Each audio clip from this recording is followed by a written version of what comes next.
Tidak mungkin bagi kami untuk tidak berkata-kata. Kisah Para Rasul 4 ayat 20. Akhirnya jerat undang-undang penistaan agama mendapatkan tangkapannya. Muhammad KC dianggap telah melakukan penistaan agama, dalam hal ini agama Islam. Undang-undang penistaan agama dibuat tentu saja bertujuan baik, yaitu untuk menjaga kerukunan antar umat beragama, saling menghargai satu dengan yang lain. Muhammad KC yang sudah terima Tuhan Yesus sebagai Tuhan dan juru selamat pribadinya, bagi orang Muslim dia dikatakan murtad. Kata murtad itu sebenarnya merupakan kata penghinaan dan pelecehan.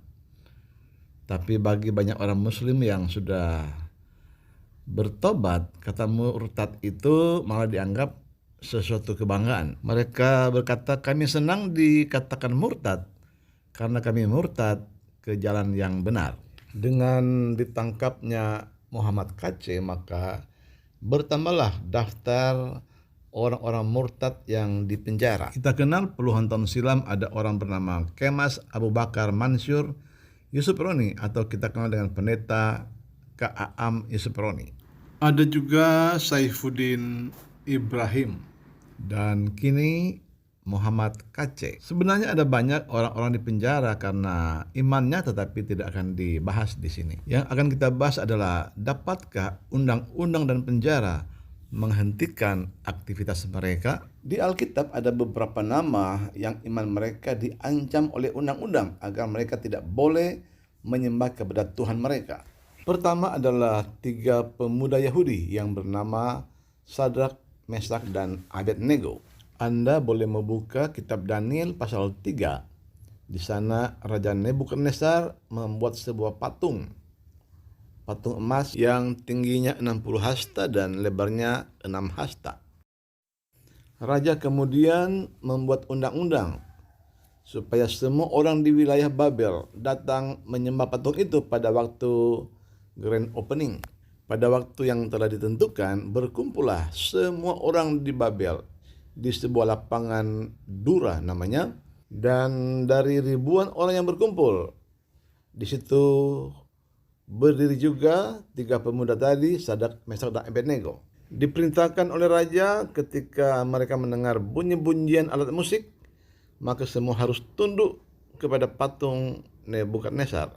Ketika semua sudah tunduk dan menyembah patung, ternyata 3 orang tadi tetap tegak tidak mau menyembah patung, dan mereka pun diperhadapkan kepada raja. Kata raja, jika kalian tidak mau menyembah patung yang kudirikan, saat itu juga kalian akan dilemparkan ke dapur api yang menyala-nyala.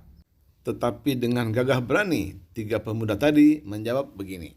Ini dalam Daniel 3 ayat yang ke-16 dan 17. Tidak ada gunanya kami memberi jawab kepada Tuanku ya dalam hal ini. Jika Allah yang kami puja sanggup melepaskan kami, maka ia akan melepaskan kami dari perapian yang menyala-nyala itu dan dari dalam tanganmu ya Raja. Tetapi seandainya tidak, hendaklah Tuanku mengetahuinya, ya Raja, bahwa kami tidak akan memuja dewa Tuanku dan tidak akan menyembah patung emas yang Tuanku dirikan itu. Ayat selanjutnya dikatakan, lalu mereka dibuang ke dapur api yang dipanaskan 7 kali lebih panas. Inilah sebuah bukti di Alkitab bahwa tidak semua undang-undang negara dapat dituruti oleh masyarakat, apalagi itu menyangkut iman dan kepercayaan. Seperti 3 pemuda ini yang menabrak undang-undang dengan mengorbankan nyawanya. Tapi apa yang terjadi? 3 orang dilempar, 4 orang yang nampak di dalam dapur api. Dikatakan orang keempat itu seperti anak dewa. Lalu mereka dikeluarkan dari dapur api, dan yang keluar hanya 3 orang, dan tidak ada bau hangus terbakar sedikit pun.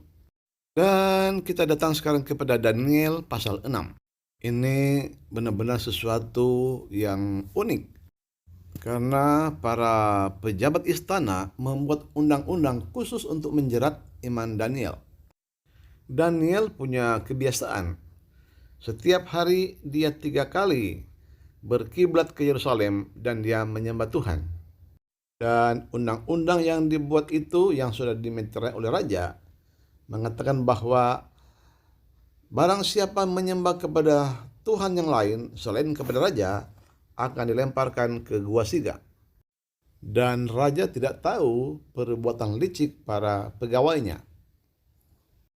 Dalam Daniel 6 ayat 11 dijelaskan bahwa ketika Daniel tahu bahwa surat itu telah dibuat, itu tidak mengubah kebiasaannya, tetap menyembah kepada Tuhan 3 kali sehari.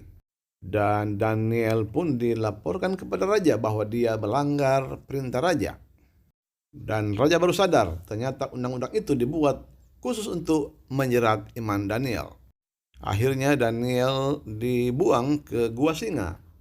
Tapi keajaiban terjadi, singa-singa tidak menerkam dia. Dia malah tidur di perut singa.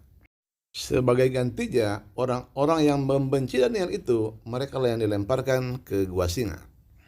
Dalam Kisah Para Rasul 13, kita baca juga di sana, Petrus murid Yesus dipenjara karena imannya. Dalam Kisah Rasul pasal 16, kita juga jumpai di sana, Paulus dan Silas dipenjara karena imannya mereka kepada Yesus.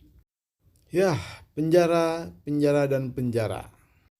Mengapa mereka sangat getol ingin memberitakan Injil padahal penjara menanti mereka? Iya, karena Ibrani pasal 12 ayat 28 dikatakan, kita menerima kerajaan yang tak tergoncangkan.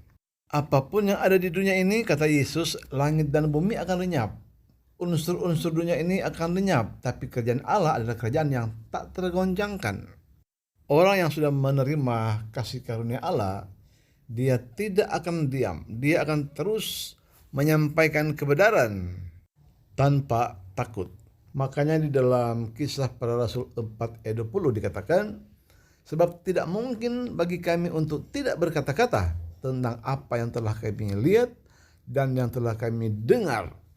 Yaitulah kisah seputaran undang-undang, penginjil, dan penjara. Bukan hanya orang yang salah dan berbuat jahat yang dipenjara. Orang baik dan melakukan kebenaran pun dapat dijerat oleh undang-undang dan dipenjara. Setidaknya itu dalam hal iman dan keyakinan.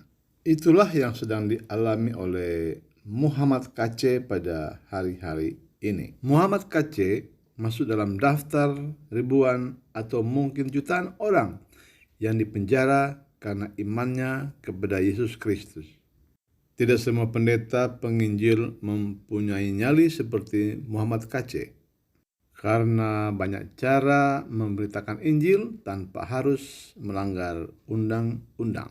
Tuhan memberkati kita.